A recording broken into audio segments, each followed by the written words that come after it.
আসসালামু আলাইকুম বন্ধুরা, চলে এসেছি প্রতিদিনের মতো নতুন রেসিপি নিয়ে। আপনারা দেখছেন গ্রামের মেয়ে রানু ইউটিউব চ্যানেল। আমার এই ছোট্ট চ্যানেলে তোমাদের অনেক স্বাগত জানিয়ে আজকে রেসিপি শুরু করছি বন্ধুরা। আজকে চিংড়ি মাছ দিয়ে এমন একটা নতুন রেসিপি ইউনিক তোমাদের সঙ্গে শেয়ার করব।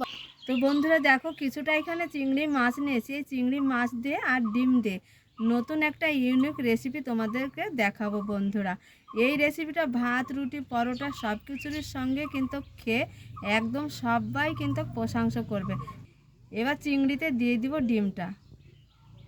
এখানে দিয়ে দেবো লাল লঙ্কা গুঁড়ো বন্ধুরা, লবণ, সামান্য একটু লবণ, আদা বাটা, জিরে বাটা, সম্বারা বাটা। এবার দিয়ে দিব শেষে হলুদ গুঁড়ো। তো বন্ধুরা দিয়ে দিব 2 চামচ মতো ময়দা, 2 চামচ, 4 চামচের 2 চামচ ময়দা দিয়ে দিন। এবার সব কিছু উপকরণ দিয়ে দিয়েছি। এবার খুব সুন্দর করে হাত দিয়ে আমি মেখে নেব। একটু হাত দিয়ে মেখে নিতে হবে। ময়দা দিয়ে আর ডিম দিয়ে খুব সুন্দর করে চিংড়িটা মেখে নিয়েছি। এবার একদম মেন রান্নায় চলে যাব। হাতে মাখানো চিংড়ি মাছটা এবার এক এক করে তেলে দিয়ে দিব।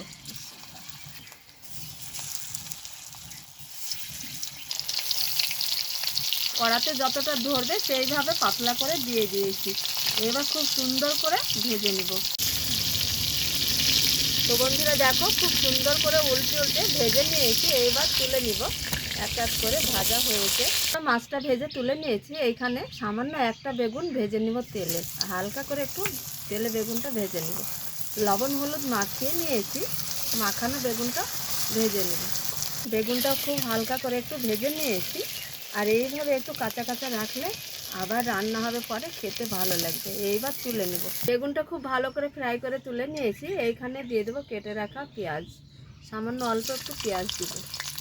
এইখানে সামান্য একটু দিয়ে দেব আদা রসুন বাটা, কাঁচা মরিচ বাটা, সম্বারা বাটা, জিরে বাটা, লাল লঙ্কা গুঁড়ো, জল। খুব সুন্দর করে কষিয়ে নিয়েছি। মিষ্টি একটা সুগন্ধ এই কষানো মশলায়। এইখানে দিয়ে দেবো একটা টমেটো। এই টমেটো দেওয়া খুব স্বাদ হবে বন্ধুরা, খেতে খুবই ভালো লাগবে। এইভাবে একটা টমেটো দিয়ে মশলাটা আবারও কষিয়ে নেব।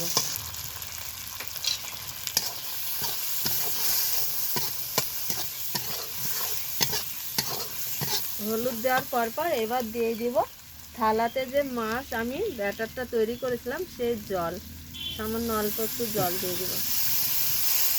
বন্ধুরা ঝোল দেওয়ার পর দেখো খুব সুন্দর করে ফুটিয়ে নিয়েছি। স্বাদ অনুযায়ী লবণ দিয়ে দিব।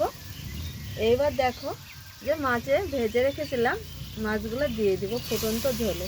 সুগন্ধ স্বাদে গন্ধে কিন্তু এক থালা ভাত সবাই চেটে পুটে খেয়ে নেবে। এইবার একটু 2 মিনিটের জন্য ঢাকা দিয়ে আগে রান্না করে নিব। চিংড়িটা নিয়ে একটু জলটা কমিয়ে এসে দেখছি। এবার এইখানে এই যে ভেজে রাখা বেগুনগুলো দিয়ে দিব। দেখো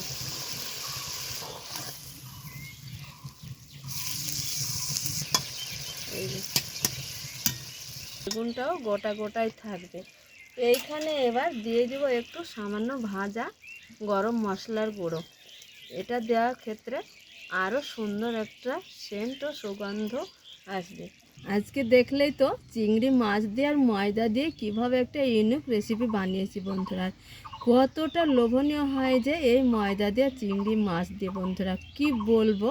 তোমরা রেসিপিটা রান্না করে খেয়ে তবে আমাকে কমেন্টে জানাবে যে হ্যাঁ এতটা স্বাদের হয় বন্ধুরা। তো আজকের রেসিপি তোমাদের কেমন লেগেছে, যদি ভালো লেগে থাকে তবে একটা লাইক কমেন্ট শেয়ার করে পুরো ভিডিও দেখার অনুরোধ। তাহলে রেসিপি এইখানে শেষ করছি। তোমরা যেখানেই থাকো ভালো থাকো, সুস্থ থাকো। তোমাদের টাটা।